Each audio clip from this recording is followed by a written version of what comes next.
Ay, ang cute. May There aso. wherein Aso ba we yung are kala allowed ko? to take pictures, and of course the best way that you can have this monastery. Okay, so baba po tayo. Let's go down and wait for the other bus, and then we're going to proceed to the area wherein the girls are allowed and also given. Thank you. Kung may mga barya kayo, pwede rin kayo mag-abot sa kanila. Pampalumbag na lang natin dahil talaga wala po talaga sila dito sa lang. So let's go first to the area. Kamusta ng kape? Kapeng matapang, pwedeng ipaglaban ka. Dito eh. O, sino gusto? Pwede ah. Pwede ba yan sa akin? Sige, try natin. Para tumapang ako. Kaya kayo paglaban dun sa kape na yun.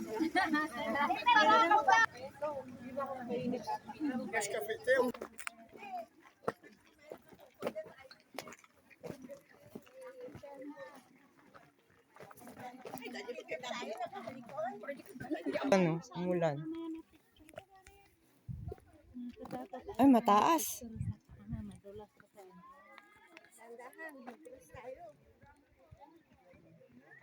Ah, Delikado. delikado dyan. Nakatakot na good, nalula ako. Ah, mga pinagtayuan ng tirahan dati. Ano? Dating tirahan. May mga ano, pinag-ukaan na yun. Lupit. Ibig sabihin, hindi nila inano yung bundok. Doon mismo sila sa bundok ng kuweba.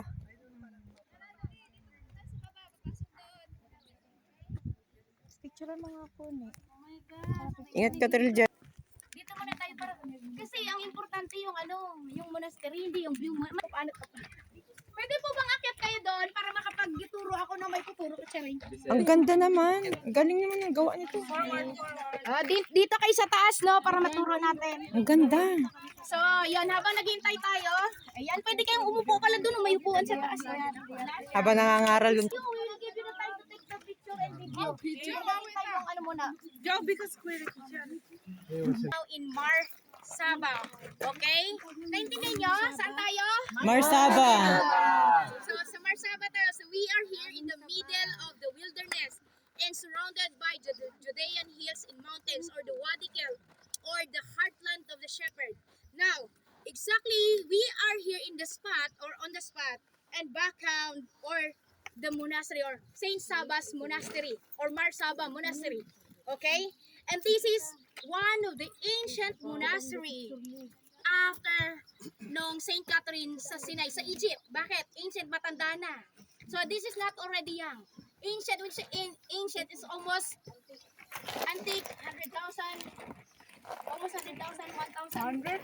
So it means this is a monastery of monks. That's why I told you, I'm telling you before that ladies or women are not allowed inside the monastery. Why? Because this is a monastery of monks. So ibig sabihin po, monastery ng mga monghe. Okay? And the allowed persons only who can enter the monastery is the boys. So, kawawa naman tayo, girls, no? The girls were the big Boys, monks. because this is a monastery of the monks. Now, this monastery was built Ang galing, parang way ano, back in the parang... time of Queen Helena, or the Byzantine period. So that is ages of 5 to 7th century. So that's why it is always ancient. Not only that, okay? So because of Martha Hussein Jabba, Naharangan from tayo. Turkey, at the age of 18, he's been here and he wandered here in the way that he chose this area, a secluded area. When you say secluded, it's very far away from the city. Why? Because he don't want he don't want to contaminate their spiritual ano?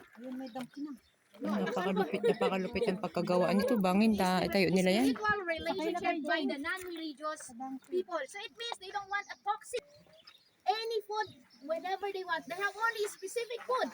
And not only that, okay? So talagang tawag dito, sila po talaga ay kumbaga inilay nila sarili nila sa center o sa city. That's why we are here almost 12 kilometers away from the center of Bethlehem. Okay, so in the eastern part. Now, so inside this monastery, okay, not only the boys are allowed and women are not allowed or prohibited. Inside this monastery, especially nasaan yung dome dito. You can see that dome, the arch, which is the red dome.